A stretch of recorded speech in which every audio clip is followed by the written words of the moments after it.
Hello, everyone. This is the Outliers YouTube channel and our program, Get to Know. I'm your host, DP Lyle, and I'm here with my partner in crime, Kathleen Antrim. Thanks, Doug. It's great to be here. We're going to change it up a little bit today and delve into the world of television and feature films. I am very excited to introduce Paul Guyot. He is an amazing screenwriter and scriptwriter. He wrote the book Kill the Dog, The Truth About Writing Screenplays, which I think shocked a lot of people and probably did a lot of favors for a lot of writers, that's for sure. He has been part of over 200 hours of television series, and he has worked on and written feature films that have grossed almost $1 billion. Paul, welcome to the show. It's great to have you.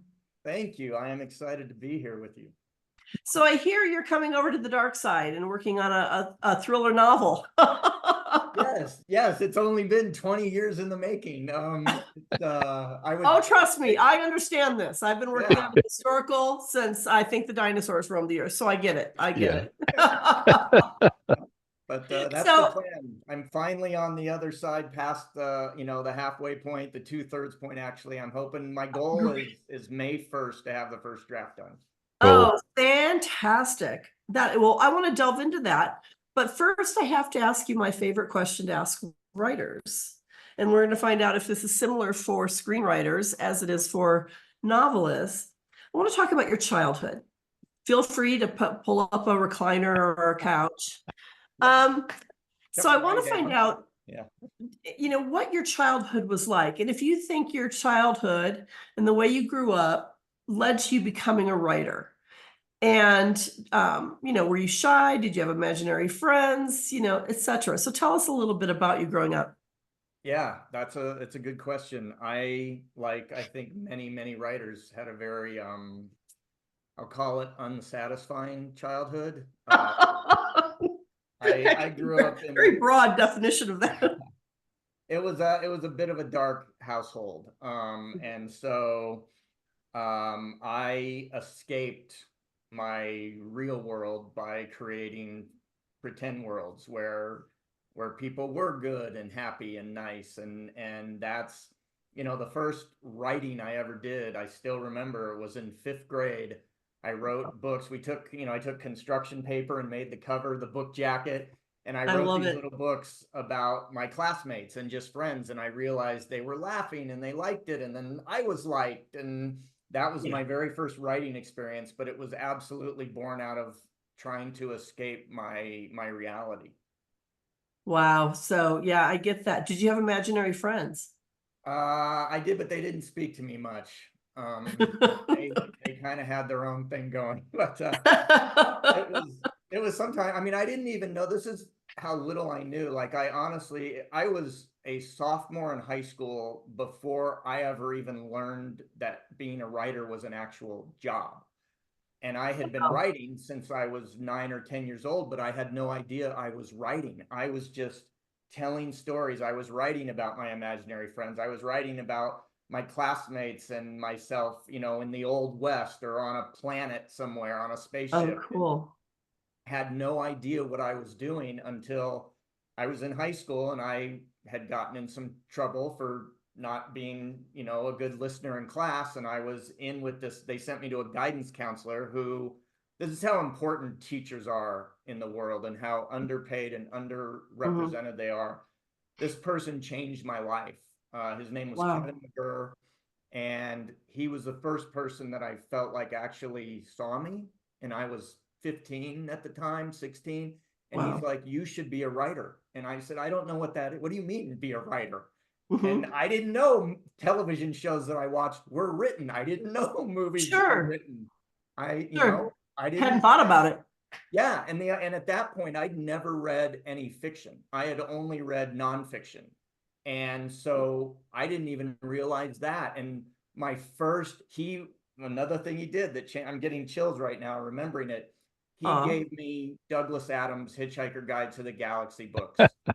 And those were the first pieces of fiction I ever read. And from that point on, I was hooked. Now, did you ever go back and tell him the difference he made in your life? No, I never got a chance. I went from high school. off and, then went to college later. And just by the time I realized how important he had been, Yeah. I was an adult. I went back to my high school actually to Yeah. talk to the acting students. Yeah. He had passed away.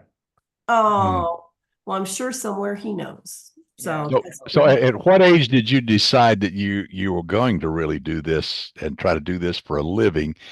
And then what drew you more towards screenwriting it rather than novels, since you're just now getting into your first novel? Yeah. Once I started reading those books and and he had told me about being a writer, the last couple of years of my high school, that's all I was doing. I was writing short stories. I was writing really awful plays. Um, and I was drawn to screenwriting because, and I think this ties back into what you asked, Kathleen, about my childhood, you know, television shows and movies were an escape for me. I could go and watch those worlds and forget about my life for 2 hours. And that's what drew me to that. So when I got into college, I wanted to study screenwriting. And at the time, this is how old I am, they didn't have, like, University of Arizona is where I went, and now they have a giant film and media department. Back then, the only program they had was called radio television. And it was if you wanted to be a disc jockey or a newscaster. And so that wasn't going to help me. So I was a creative writing major. And then I met another student in school there, and we left Arizona with our screenplays handwritten in spiral notebooks and headed to Hollywood to become rich and famous. And that almost Wow. 20 years. Now I understand it was a little bit, excuse me, of a bumpy road trying to graduate from high school and go to college. What happened there? So what's really interesting about high school, like I said, I had a lot of problems in high school, and I was never a bad kid in the sense I was never into crime or drugs or any of that Mhm. stuff. I just I was just bored, and I was just so damaged as a person that I was I had no love or attention in my home life, so I was craving it, and I would get into trouble in class by trying to get attention and trying to get Sure. people to notice me. Yeah. So at one point, so by my senior year, I'd had a real bad reputation of always being in trouble in class. And in my senior year, somebody had broken into the AV department and stolen a bunch of equipment, a bunch of audio video stuff, cameras and recording Wow. devices. Mhm. And the administration just decided it was me because I was the kid always in the principal's office. And so they had this meeting with my parents and two police officers and Oh, geez. people, and they were telling me, we're not going to let you graduate until you admit to doing this and return everything you stole. And I hadn't done it.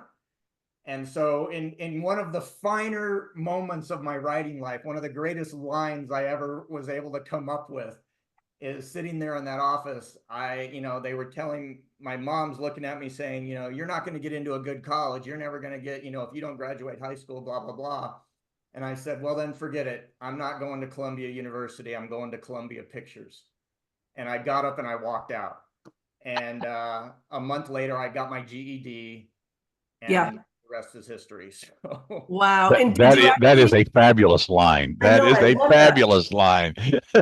And did you in too early. fact go to Columbia Pictures? I worked there on some projects. Yeah, Yeah. like you could say I actually made it. Yeah. That's so cool. What was the first screenplay that you sold? Like, here I am, I'm big time. I sold my first work. What was the first one you sold? So the first thing, it wasn't so much as a sale. It was I got a job in television. My first job was as a staff writer on Felicity. If you remember Yeah. that show, yeah.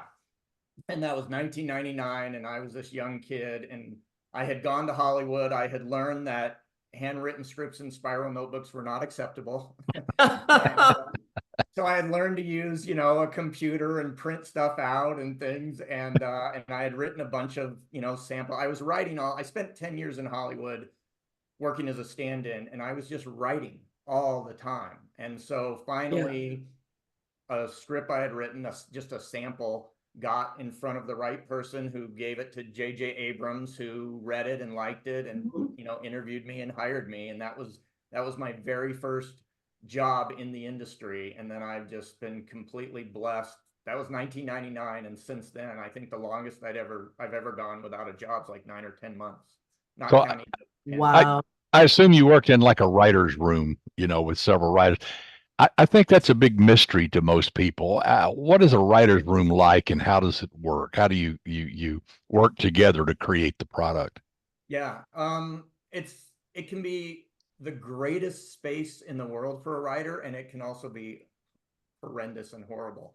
It all depends on the showrunner. So a writer's room can be anywhere from, 4 or 5 writers to, it used to be you could have 8, 10 writers on a television. Wow.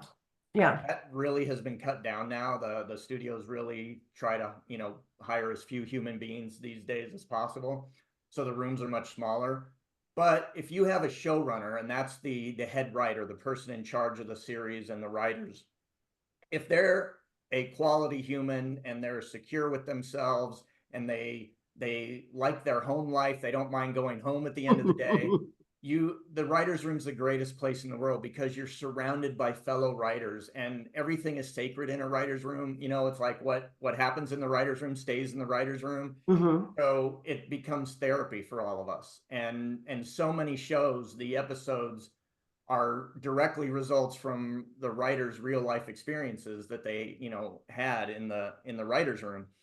And if it's bad, if you have a showrunner that hates their home life, so they never want to go home, so they keep you there 10 or 12 hours, or if you have someone who's really insecure and demanding and, takes all the credit but doesn't take any of the blame, and it can be horrible. And there's a lot of bad people out there in this industry. And luckily in the last, 5 or 10 years, things are starting to come to light and people are starting to speak up. So I think it's better than it's ever been. But it's my grandma used to say the fish stinks from the head, and that's really it. If you have somebody in charge who's just a good person, the writer's room's the best experience. Mhm. Everybody's working together. You're all, it's best idea wins. There's no hierarchy. We're all there to serve the story and serve the show. And it's one of my favorite places in the world when it's healthy. Cool. And do you like bounce ideas back and forth? Is that, I mean, verbally? Is that how that Yeah, works? so usually really quickly, and this is very sort of general, but it's kind of how they all work. Mhm. You'll come in to start the season and the showrunner will have an idea for that season, whether it's the first season of a show or the fifth, and say, I want to get from point A to point, D by the end of the Mhm. season. And then you just start throwing out ideas. Oh, so and so could do this. What if this character ran into that character? What if this character got injured or discovered gold or something? And Mhm. you just start riffing and you put stuff up on the board, whether it's notes Wow. on a cork board or whiteboard, Yeah. and you just start figuring out the beats, the big arcs of the season. Mhm. Mhm. I always say it's like a concentric circle. You start big, and then the next thing you do is then you go in episode to episode and you pick, Right. the first episode. And then from there, you get into the characters and what they're doing. And then you get into the scenes. So you Wow. just start that way and you get to where the first episode you break, whoever's going to write that goes off and outlines it while the rest of the room is breaking the second episode. And then that person goes off to write that. So the whole year you're losing writers and then they're coming back in after they've written their script. It's a cycle. Oh, wow. Okay. So then once you get the ideas down, then one person kind of gets assigned that script. Yeah. And, Yeah. and again, that goes to I've worked for showrunners who were incredibly generous and supportive of their writers and let the writers, even the new ones, have as many passes at it as possible. And then I've worked with showrunners who, like I've said, are completely egomaniacal. And once you turn in your draft, you never see it again because the showrunner takes it and makes it theirs, It just, again, Wow. it just depends on who you get. But I love writers, as I'm sure you both do. Like there's Yeah. writers are the only people that can truly understand other writers, I think. Exactly. Yeah. And they're so So smart.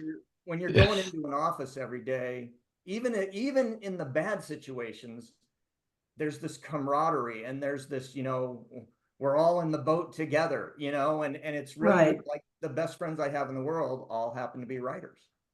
So, So, so when you're in this and it's rolling along and you're mid-season and Joe's going to go out and write the script for the next, how long does that take? How Well, long is Joe away, and how long does it take to get uh, an episode completed and ready to shoot? it's a really good question because television, and this is sort of, I mean, other than being around all writers, why I've done much more television work in my career than features, just because I like being around writers. And, you can write a feature and then it can be years before it ever gets to the screen, or it can Right. never get to the screen. I've had one movie make it to the screen, but I've been paid to write four of them. But television, once that train leaves the station, there's nothing stopping it. There are going to be episodes on the air, and usually you'll Yeah. start a season maybe 4 to 6 weeks out before the first episode starts shooting.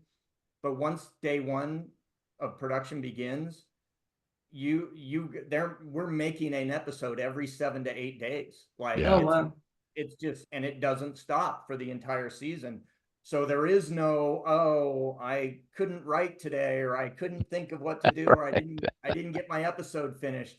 Like it's a master class in learning how to meet deadlines. And how Mhm. we always tend to work harder for other people than we do for ourselves. It's true. And so when you have that over your head, like you have, you know, usually you'll get the first script, you might get 7 days, maybe 10 if you're early in the season to finish your first draft. Then you'll get notes from the showrunner, notes from the studio and the network, and you'll do another pass.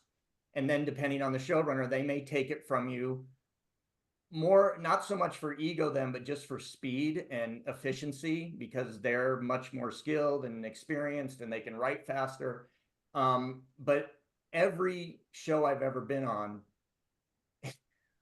by the end of the season, we have no time. We have all this time in the beginning, but by the end of the season, on every show I've ever worked on, we're writing like a day or two before they start shooting. Like that's how close it comes. Wow. So the Being actors and actresses don't have a lot of time to learn the lines. They've just got to, no. yeah. And that it's another great thing about, again, the camaraderie of writers is you'll get in those situations where you'll lose an actor due to illness or something, or you'll lose a location, or a director quits or something. And suddenly, we have 6 or 8 pages to shoot tomorrow and we have nothing. And so that's when the writers all come together and it's like, all right, you take this scene, you take that scene, and we're all in our offices typing, and there's this energy to it that's fantastic, even though you're under so much pressure. Wow. It's just glorious, Yeah, yeah. How cool is that? Yeah, I've written journalistically for years and years and years. And so same kind of thing with deadlines, but I was still writing solo. So that energy just sounds, I mean, you can hear it in your voice that it just Yeah. sounds fabulous and very exciting. Absolutely. Yeah. And that's the big difference, when you're writing a movie, you're just alone in your room with your imaginary friends. Right. It's exactly right. That's the same way with a novel. Well, let's talk a little bit about this. Yes. There it is. I'm fascinated. Yeah, so that's the book I wrote. It came out last September, and it's I had a lot of pushback from some animal rights people when the book came out. That Oh were boy. they were very angry that I was promoting animal cruelty, and Unbelievable. I said some really horrible things about me and to me on social media. And they didn't even bother to read the subtitle, which is the first book on screenwriting, to tell you the truth. And the reason it's called Kill the Dog is because the most famous book on screenwriting ever written is Save the Cat.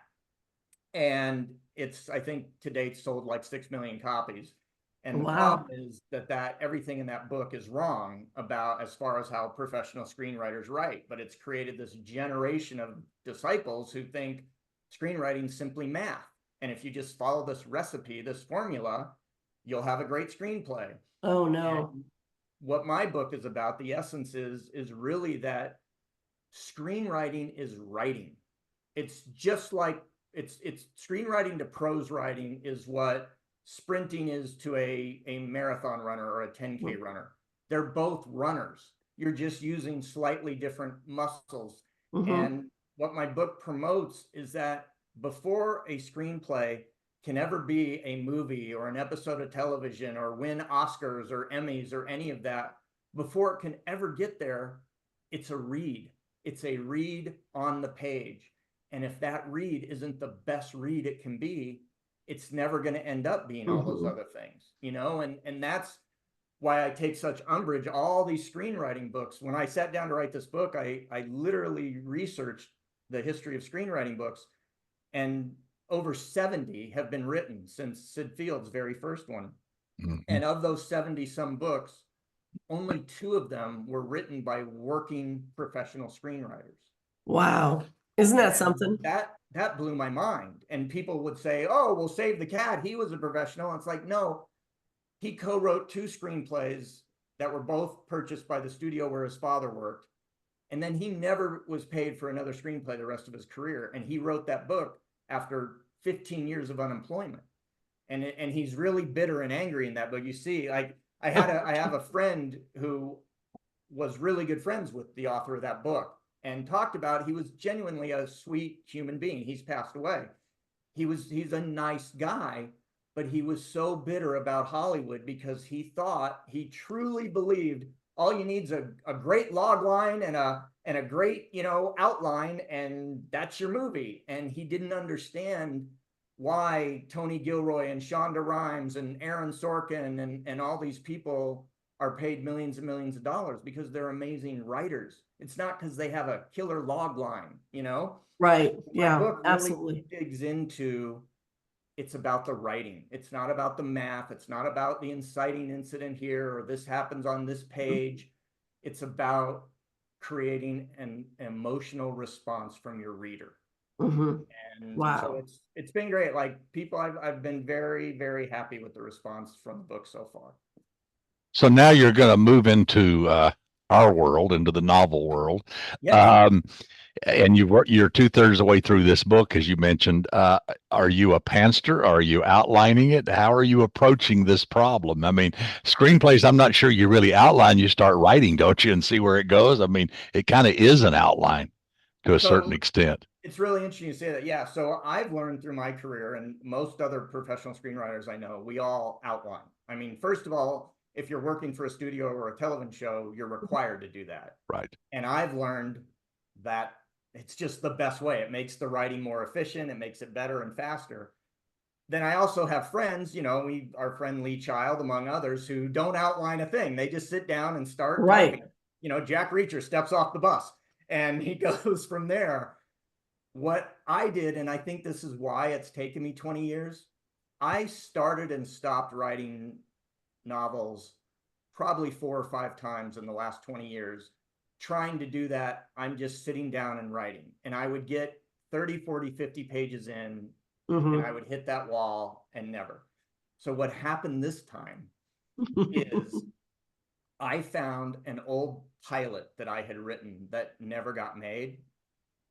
And I was reading, and I was like, this is a cool idea. I could see this as maybe a book, as a novel. So I took my outline and the idea, I took the pilot and used it as an outline for the first part of my book. And then what I had laid out for my season of television, I used that as my outline for the book. Oh, wow. And I was able to get through past that first 50 pages, you know. And what's great is, and this is what people should really understand, and I know you both know this, I've completely deviated from the outline multiple times. Right. But when you have that map, you know, you can still get back on track. You know, if you're going from Portland, Oregon to Miami, Florida, you got to have a map, and you can still go off and see the largest ball of twine or go down and see the Alamo. Right. But you can still get back on track. And Yeah. and that is that's what I credit to finally being able to push through and finish this thing. I'm at 60, I think this morning I was at 67,000 words. Oh, Oh, you yeah. are in the home stretch. I got Yeah. about 30, 25, 30 to go, but I'm so excited. I have no idea if it's any good or not. It might be trash, but I'm having a blast.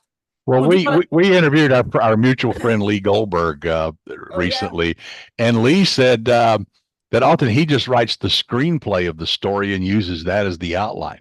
But you Yeah. know, coming from television, you know, like you television writers write fast because of what you talked about earlier, and so he could whip out he said he could whip out a screenplay in no time, Yeah. and then he uses that as his outline. And I thought that's very clever, actually, because he said that it helped him focus on the beats of the story and the dialogue in the story and what's really going on in the story, and then you can flesh it out That's because exactly you have what to I have a did. concise outline. Yep. Wow. Exactly. Yep. God bless Lee. So Yeah. do you Yeah. want to talk about your idea that you're writing, what your novel's about, or would you rather save that for later? I'll say, so it's in the genre that we all love and adore. It's a mystery crime thriller. Hopefully there's some thrills. It's certainly a mystery crime novel. It's a female protagonist who I'm in love with, and this was because, like I said, it was originally a pilot, and I thought this is going to be the greatest role for female actor. And if you think, I kind of describe it as, if you, and please forgive me for saying this, and my apologies beforehand to Robert Christ, because I am nowhere near in the stratosphere of Robert. But in my mind, I'm writing like the female Elvis Cole and Joe Pipe. Okay. Cool. Gotcha. Okay. If I'm not going to attain that at all, because Robert is one of my all-time favorites. He's brilliant. But in my head, that's what I'm doing. That's cool. Very That's cool. Yeah. Yeah, absolutely. So jumping back to television, what was the best experience you had? Which show or movie that you worked on? I know the answer to that. My most favorite job experience in my 25 years was a television series called Leverage, which starred Timothy Hutton and Douglas Hodge and Beth Riesgraf. And it was on TNT, and John Rogers was the showrunner who hired me on the third season, and he and I became best friends. He taught me everything I know about show running. And the 2.5 years I was on that show was the greatest, because it's exactly what I talked about earlier. Right. John's the best showrunner I've ever worked with. And we had a writing staff. I think we had 8 one year and 6 or 7 the other year. Everyone got along, all different personalities, all different walks of life, all different gender, races, and yet it just clicked. There was just chemistry in that room, and I couldn't wait to get to the office every day for 2.5 years. And the show we were writing was just a blast to write. And we shot up in Portland, Oregon. And going up there, I was a supervising producer in the second year, and so I spent a lot of time on production up there. I loved Portland. Our actors, our entire cast was just fabulous to work with. I mean, never an issue. They loved the writing. We loved their performances. Like, there was everything that could go right on a television series went right on that. Yeah. Until they canceled us. Yeah, exactly. And there you have it. Yeah. Yeah. When we were tough canceled, business. We were the highest rated series, not just on TNT, but on basic cable, for that golden 18 to 34 demographic that they all want. Yeah. But the reason we were canceled, I can now say this, is at the time, TNT, who was in charge of TNT at the time, was a massive fan of the old television series Dallas. Oh, yeah. Always wanted to reboot it. And the only way that that person could do that was to cut the budget somewhere else. And so Leverage, they took and we were a cheap show to make. I mean, I think our episodic budgets were like $2 million an episode, which was nothing back then. Yeah. But he took that money and poured it into the Dallas reboot, which ultimately failed. And I will say this in this person's defense, is they actually a year later contacted John Rogers and said, I made a mistake. So that was big of them, but the damage was done. But it didn't help. Yeah. I mean, we won back-to-back People's Choice Awards. We were just, that seems insane to me, to take a winner and can it. It was, TNT had this odd thing. I have no idea if they still operate this way, but at the time, the thing in television was, like I said, hitting those demographics, those target demos. Yeah. And we dominated 18 to 34, but TNT, for whatever reason, was absolutely concerned with the older, like 35 to 50 and on up demo. I guess their advertisers were selling cars or life insurance or mortgages. I don't know. And they just focused on that, and they thought Dallas would bring all those people in, and it didn't. Wow. So are you working on anything in television or with features now as well as your novel? So right now, I am not under contract for anything. I finished up something in early February, and I just turned down my reps will kill me for saying this publicly. I got offered a television gig last month, and I turned it down, and it was a fairly large opportunity. It would have been a bunch of money and a big show, and I'm at this point right now in my life. I feel so blessed because I've worked enough that I don't have to scramble for that next job. I can Sure. kind of pick and choose. And I think I'm done for the time being with television and that just daily experience, and also having to be in LA or New York. I live in Arizona right now, and I'm very happy in Tucson, Arizona. Yeah. So I'm focusing more on movies and independent movies. I'm writing. So I sold, and back a few years ago, several years ago now, I sold a television series idea, and it was a huge, big bidding war between 4 networks, and it was the cover of the trades, and it was this huge thing, right? Can you And tell us which one? what's that? Can you tell us what it was? Yeah, it was called the Black 22s, and it was based on the true story of the first ever all black squad of detectives that were in St. Louis, Oh, Missouri, right? yeah. Right around World War I, going into the Roaring 20s. And it's the most amazing story ever. And nobody has touched it. Nobody even knows about it. There was a detective named Ira Cooper who was the Jackie Robinson of police detectives. Wow. And we had David Oyelowo attached to star and executive produce. We had John Rogers was involved with it, myself. And like I said, it was a big bidding war. The studio we sold it to ended up in the development process after they bought it and paid this record sum for it. They wanted to whitewash it. And I was literally getting notes, do the white people have to be so mean, and do all the black people have to be so nice? Oh, no. It was terrible. It was heartbreaking. It was my Waterloo. And Yeah. I finally said, I can't give you the show you want. I can only give you the show you bought. And so they said, well, we're not going to make it. But what was fortunate was, because it was this huge bidding war, I was able to ask for something that's unheard of in our business. And that was, if they don't make the show, all the rights revert back to me.